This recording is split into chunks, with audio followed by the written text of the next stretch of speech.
Mr. Swales. Thank you, Mr. Deputy Speaker, for calling me to make my first speech to the House. Congratulations to all those who've also made their first speeches today, and I'm very struck and a bit awestruck by the erudition that they all displayed. As the member for Redcar Constituency, I'm proud to be the first Liberal to represent the area since 1923, and I am also very pleased to hear the debate this afternoon about potential changes to the voting system, which might do something to add the 100 Liberal Democrats that ought to be here but who are not here due to our voting system. My constituency is the north-east corner of the historic North Riding of Yorkshire, flanked by the River Tees to the North Sea to the east, and the Cleveland Hills to the south. The coast boasts miles of golden beach, the site of the recent British kite surfing championships, and also adjacent to Yorkshire's only proper golf links.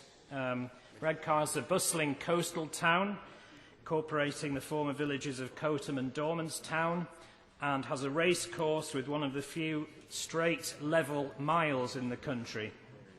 There was much excitement in 2007 when our seafront became Dunkirk for a few weeks for the filming of Atonement, the Oscar-winning film Atonement.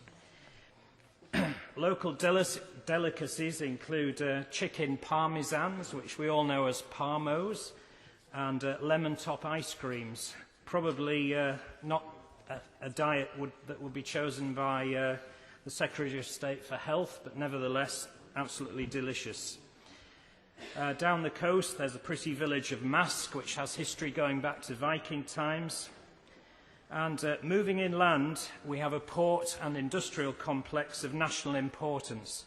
Teesport is the second biggest port in the UK, and I'm glad that this government has moved quickly to freeze the extra taxes imposed on PD ports, which put them at a disadvantage to ports in mainland Europe. The Chorus Steel site employs over 2,000 people still, but we were all devastated in February when the blast furnace closed, ending 150 years of steelmaking on the River Tees. We are hopeful that the blast furnace will be sold and that steelmaking can be resumed. My constituency also contains the UK's biggest chemical manufacturing site, Wilton, another powerhouse of the national economy where I worked for many years. To the west of the port, steel and chemical complex, lies an area which to the uninformed visitor looks like a continuous area of housing, casually referred to as Greater Eston by Redcar and Cleveland Council. People who live there know that it's actually a number of separate places. The historic villages of Normanby, Nunthorpe and Ormsby, the proud former ironstone mining village of Eston, and the struggling industrial settlements of South Bank and Grangetown. They all have their own distinct centres and unique stories. I must pay tribute to my learned predecessor, Vera Baird QC. Vera has a tremendous capacity for work and is a formidable campaigner for women's rights especially, fighting on behalf of women who are the victims of violence and abuse. She was a notable parliamentarian, having won the Spectator Backbencher of the Year award in 2004 and then rising to ministerial level as Solicitor General in the last government. I can't represent Redcar without mentioning Vera's predecessor, the late Marjorie Molam. Had her health remained good, I'm sure she would probably still be here today. As well as her towering achievements in government, particularly around the Northern Ireland Good Friday Agreement, she was and still is much loved in the constituency. She must have had a prodigious ability to consume tea, judging by the number of houses I canvassed where they said, well, we all loved Mo and she was always popping in for a cuppa.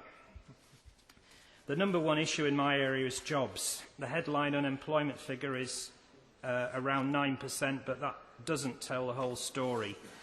There's a lot of hidden unemployment and people on incapacity benefit and many other people out of work.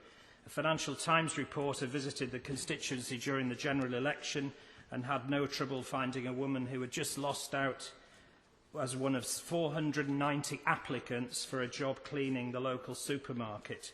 I hope when this government carries out the much-needed review of benefits policy, they will not unjustly penalise those who desperately want to work but simply can't find a job.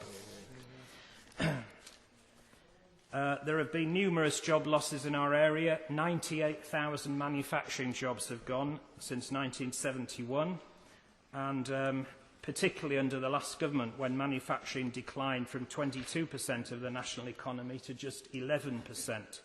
I'm very pleased that this new government has recognised the value of manufacturing and in particular wants to stimulate the green manufacturing economy.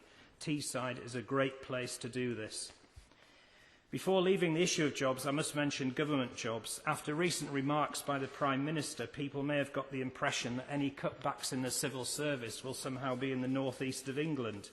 In fact, of well over 520,000 civil servants, only 36,000 are actually in the northeast of England, and of those, very few are in the Teesside area.